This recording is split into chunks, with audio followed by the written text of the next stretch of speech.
Good evening and welcome to Widener News. I'm Courtney Pio. And I'm Michael Lee, here to bring you the latest updates on what's happening on campus. Coming back from spring break, campus is full of events for the rest of the semester. Before we talk about those upcoming events, we have a few students in our studio today talking about their spring break multicultural immersion trip to Miami, Florida. Let's throw it over to Jamal to find out more about their experience. Hello, Widener. My name is Jamal Goodman, and I'm here with Jerome and Reid. And these two guys partake in an immersion trip down to Miami, Florida this year. And today, they're going to talk a little bit about it. So, Jerome, tell me, how was the Miami trip? It was really fun. We got to experience a lot of different cultures down there. It was just a blast. Same question, Reid. How was the trip to Miami? It was definitely something to experience. I would recommend it to all students to try to get into it.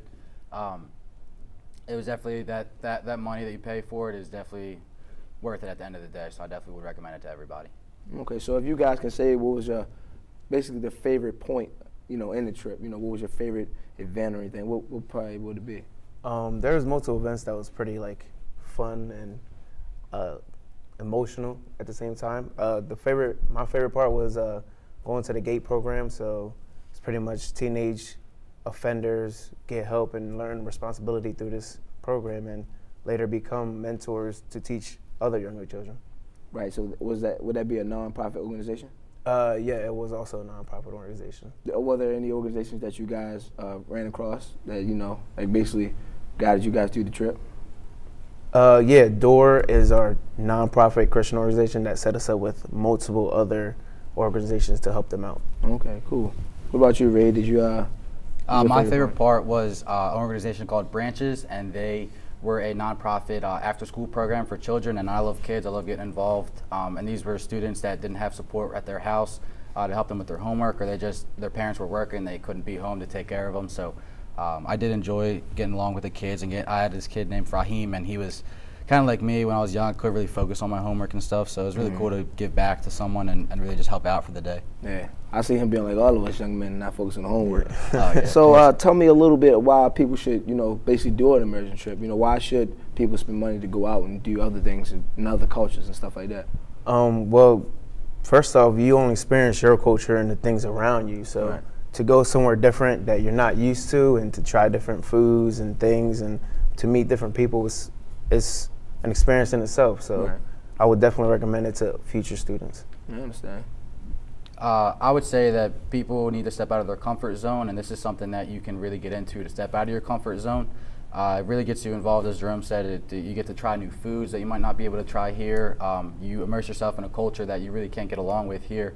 Over here, everyone speaks English, but down there, a majority of what we saw were only Spanish-speaking people, and it was hard for someone like me. I speak Arabic and English, but Spanish is I'm a little hesitant on. So me trying to order food down there or just have a conversation with older people and really try to get their story out of them was kind of hard for me due to the fact that they only speak Spanish and a little bit of English. So it's really hard to communicate with someone, and that's part of the experience. You want to be able to get outside of your culture and get outside of that comfort zone and really just immerse yourself in that Hispanic culture.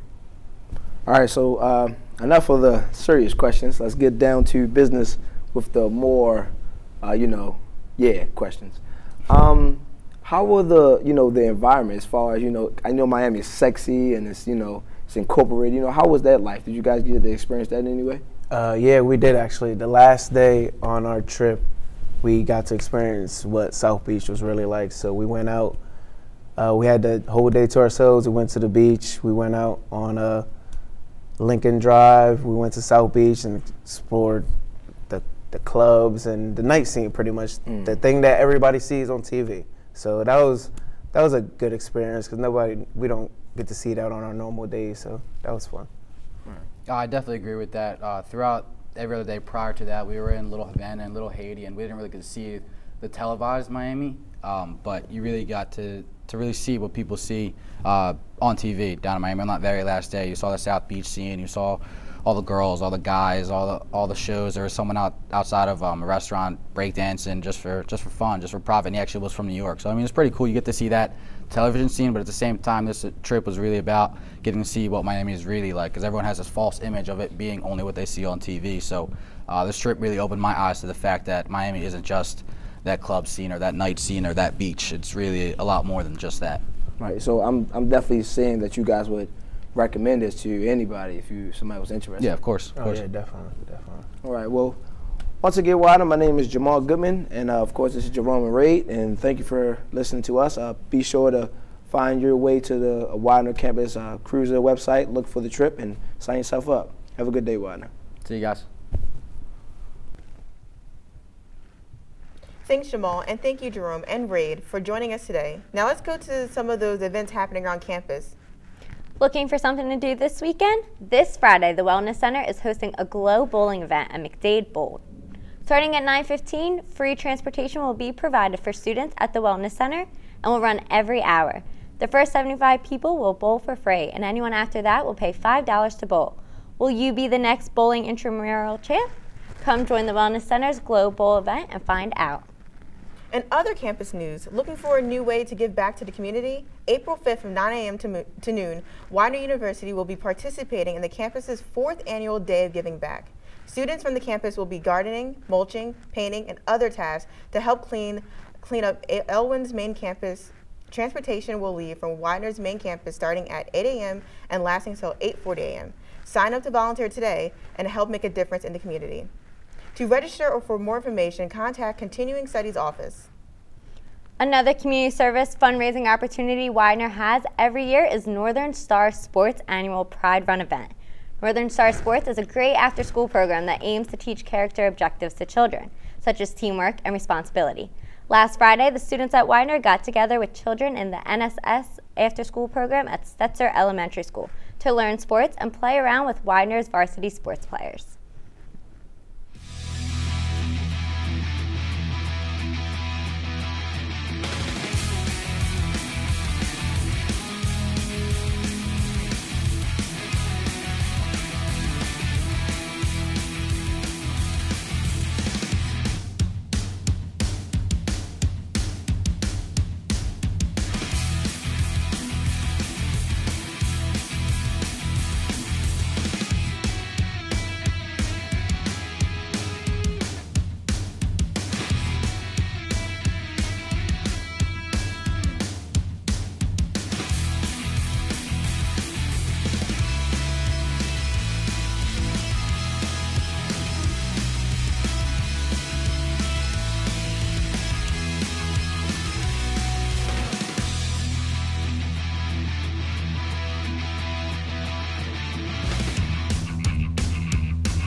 The football team is just one of those varsity teams that helped out at the 3rd annual Pride Run event this past Friday.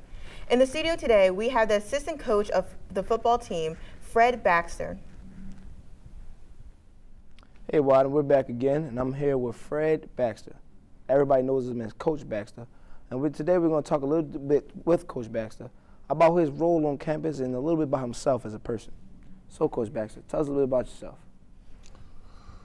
Well, I've had a very, very fortunate upbringing.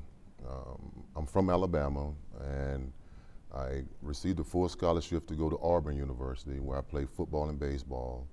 And I'm giving a little snapshot because, you know, I have 42 years of a testimony that I would like to share, but, you know, being sensitive of time, you know, I want to give you a snapshot of who I am and what I'm about, you know. And as I was saying, I got drafted by the New York Jets in the NFL in '93. And I played 8 years in New York. I played 2 years in Chicago, and I also played 2 years in New England, where I was very fortunate to be a part of the Super Bowl team, New England Super Bowl team in 2003, Super Bowl 38. So now I have taken those experiences and those relationships that I've built over my years of playing football, and now come to Widener University, a very prestigious university, and try to give all of the, when you're talking about experience I received in my young career, to young adults and try to inspire them to do the same. Right. So I hear that you are becoming the head golf coach. Of course, you're still coaching football. So tell us a little bit about golf and how your experience with that. How your credentials are as being a golf coach. Well, that was a true blessing from up above, because I have aspirations of being a head coach, but I didn't specify what kind of head coach. When you're talking about my career, my second career path, right, that I wanted to be. And just recently, unfortunately, Coach Acosta, wonderful person, a guy that gave me a great opportunity to be a part of the Widener family. He got an opportunity at a bigger university, Syracuse University, which with the decision that he made to leave was very understandable, because when you think about career opportunities and career path, you think about your family. And I'm very fortunate that he gave me an opportunity to be here at Widener. Now, the opportunity now comes to me, and now I'm the head coach of golf. That's what the Lord blessed me with. And as the head coach of golf, I'm going to give my absolute best when you're talking about attention and commitment to excellence to my golf team, that we're going to compete. We're going to compete on a high level, and I'm going to give them all of the fundamental skills that I learned through football, transferring that to golf to be competitive. And I'm very excited and very thankful with Mr. Jack Schaefer, the athletic director, and also Dr. Harris for giving me this opportunity to not only fulfill my dreams, but at the same time fulfill my career path of helping young adults, be career prepared, right, when they leave Widener University. Okay, so if you can, tell us a little bit about your experience, winning the Super Bowl. I know Widener, for the past 25 years, has been trying to get back to a national championship, which is kind of in comparison to the national championship for the NFL. So tell us a little bit about your experience, so some of the football players can see from your point of view on how the team came together and accomplished the main objective. In every great organization, I always start with the head. I always start with the leader. Mr. Robert Kraft, when he designed his vision and started to put his vision to work, he went out and got the best when you're talking about head coach. And I feel here at Widener, Dr. Harris and the athletic director, Mr. Schaefer, they have put forth the best effort to find the best head coach to fit the Widener vision. And Coach Kelly, he brings a tremendous amount of experience, and he's putting together a great coaching staff that not only loves football, but they love the players, they love the community, and they know how to win. And when you're talking about putting together a championship team, it starts with the head.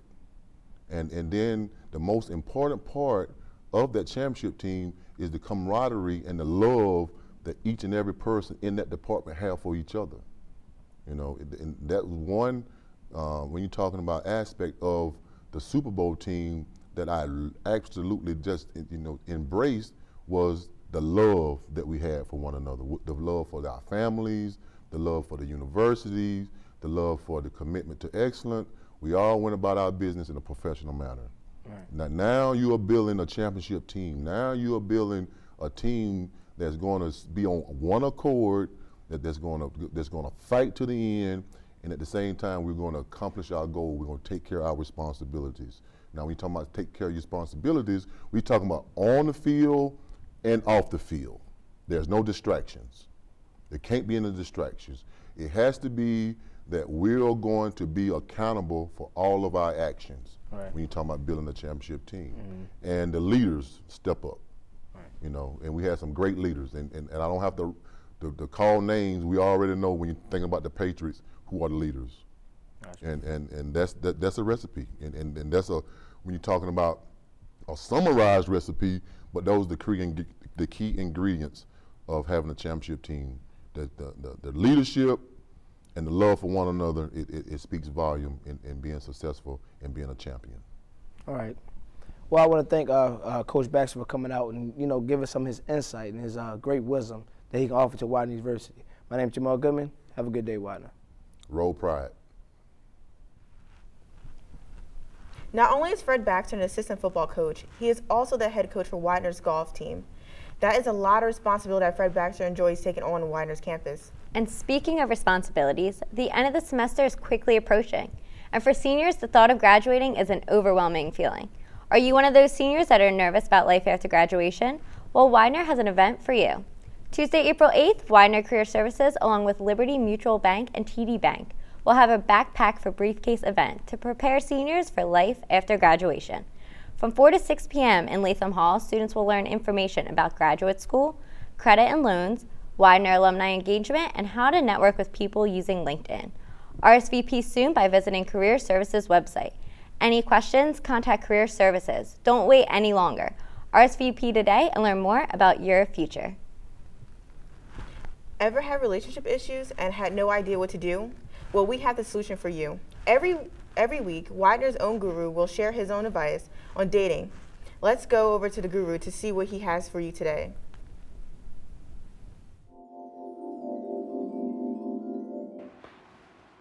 It's guru time. Now, I'm going to get some of these questions, and I'm going to answer them. Now, I don't want no dumb questions, but we're going to have problems, relationship problems. Question 1, please. Guru, my name is Vina, and I'm a freshman at Widener University, and I wanted to know, why do men persist on getting to know a girl if they only want one thing? So why did Eve persist on giving Adam the apple when God said not to? That's probably why we persist. Next question.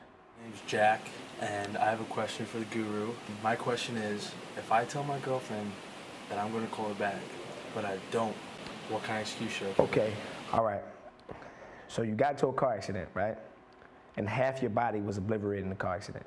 But you got shot also in the same leg that didn't get obliterated. So then you had to suck the bullet out because it was a poisonous bullet, right? Then after the poisonous bullet hit you in the leg, you got a call that somebody said your grandma, she had a heart attack and you had to go save her, right?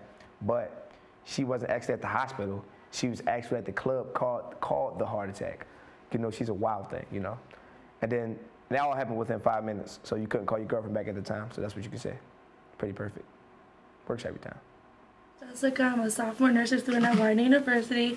Guru, my question for you is, why do guys get mad when girls don't want to dance for them at parties? That's a dumb question. Who goes to? Oh, let me talk about how you look in the party. Hello, this is the Boston Tea Party. I came to the club to dance and have tea with my friends. This is not a tea party. You come to the club to have a good time. I come to the club to get my rub on. That's just what happens. You don't come to the club to talk. That's like, I don't even want, next question. Do we have any more questions? Okay, I'm the guru. Don't send me dumb questions. You know, if you got a good question, go follow me on Twitter. I am _the_guru. Follow me, give me some questions. You know, I'm always available. I'm always up. I don't sleep because I'm the guru. If you got a personal question, hit me up on the DM. Whatever you want to do. Yeah. Thanks, Jamal. That's all we have for Widener News today. Tune in next time to hear more about what's happening on campus.